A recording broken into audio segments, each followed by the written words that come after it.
ಎಲ್ರಿಗೂ ನಮಸ್ಕಾರ. ತುಂಬ ದಿನ ಆಗಿತ್ತಲ್ಲ ನೀವು ಭೇಟಿಯಾಗದೆ.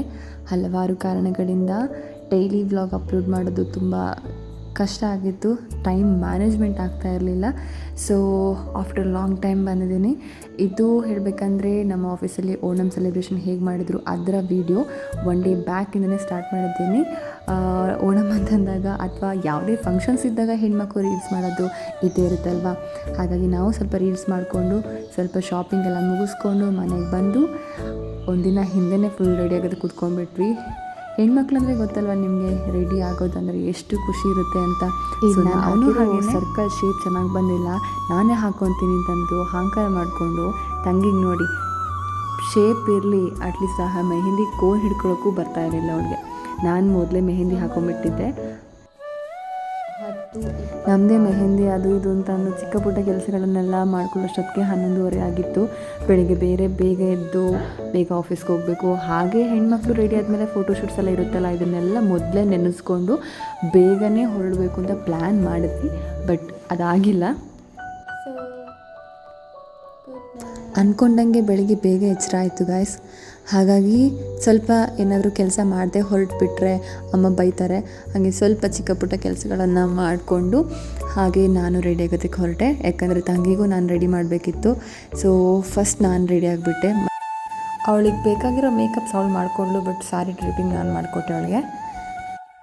ಇಲ್ಲಿ ನಾನು ತಂಗಿ ರೆಡಿ ಆಗೋದು ನೋಡಿ ಅಮ್ಮಂಗೂ ಆಸೆ ಆಗಿಬಿಟ್ಟು ನನಗೂ ಮೆಹಂದಿ ಇಡು ಅಂತ ಹೇಳಿದರು. ಸೊ ನೈಟೇ ಮೆಹಂದಿ ಇಟ್ಬಿಟ್ಟಿದ್ದೆ. ಅದರ ಔಟ್ಪುಟ್ ಚೆಕ್ ಮಾಡ್ತಾಯಿದ್ದೀವಿ. ಫೈನಲಿ ರೆಡಿಯಾಗಿ ಆಯಿತು. ಇನ್ನೊಂದು ತುಂಬ ಸರ್ಪ್ರೈಸಿಂಗ್ ಆ್ಯಂಡ್ ಶಾಕಿಂಗ್ ನ್ಯೂಸ್ ಏನಂತಂದರೆ, ಓಣಂ ಸೆಲೆಬ್ರೇಷನ್ 2 ಡೇಸ್ ಬ್ಯಾಕಿಂದ ಫುಲ್ಲು ಬಿಸಿಲಿದ್ರೂ ಓಣಂ ದಿನ ಯಾಕೋ ಗೊತ್ತಿಲ್ಲ ನಮ್ಮ ಮಳೆರಾಯನ ಆಗಮನ ಆಗಿತ್ತು, ದಿಢೀರ್ ಆಗಮನ ಆಗಿತ್ತು. ಹೆಂಗಿತ್ತು ಅಂದರೆ ಗಾಯ್ಸ್, ಮಳೆ ಹೆವಿ, ನಮಗೆ ಹೋಗಬೇಕಾ ಬೇಡವಾ ಅಂತ ಅನ್ನಿಸ್ತಿತ್ತು, ಅಷ್ಟೊಂದು ಮಳೆ ಇತ್ತು. ಆದರೂ ರೆಡಿಯಾಗಿರೋ ಎಕ್ಸೈಟ್ಮೆಂಟಿಗೆ ಹೆಂಗೆ ಹೊರಟು ಇಬ್ಬರು ಸಾರಿ ಹಾಕಿರೋದ್ರಿಂದ ಎಷ್ಟು ಕವರ್ ಮಾಡಿದ್ರೂ ಸಾಕಾಗ್ತಿರಲಿಲ್ಲ, ಅಷ್ಟೊಂದು ಮಳೆ ಇತ್ತು.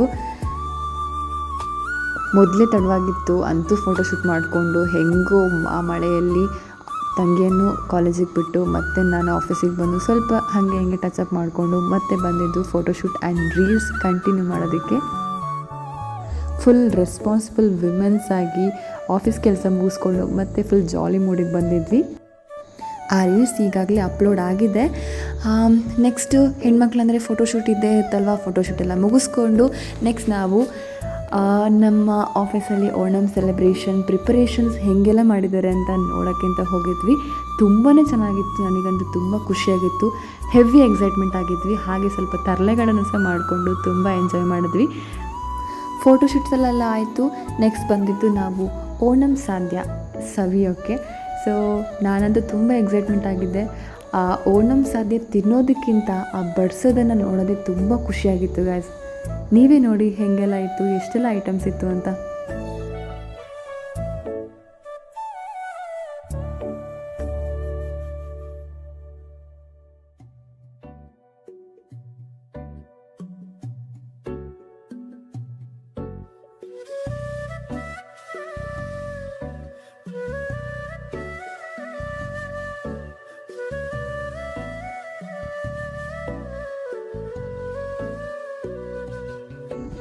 ಓಣಂ ಸಾಧ್ಯ ಅಂತೂ ನಾನು ಅಂದ್ಕೊಂಡಿರೋಕ್ಕಿಂತಲೂ ಚೆನ್ನಾಗಿತ್ತು. ಆ್ಯಂಡ್ ಅಲ್ಲಿನ ಮೇಂಟೆನೆನ್ಸ್ ತುಂಬ ಚೆನ್ನಾಗಿತ್ತು.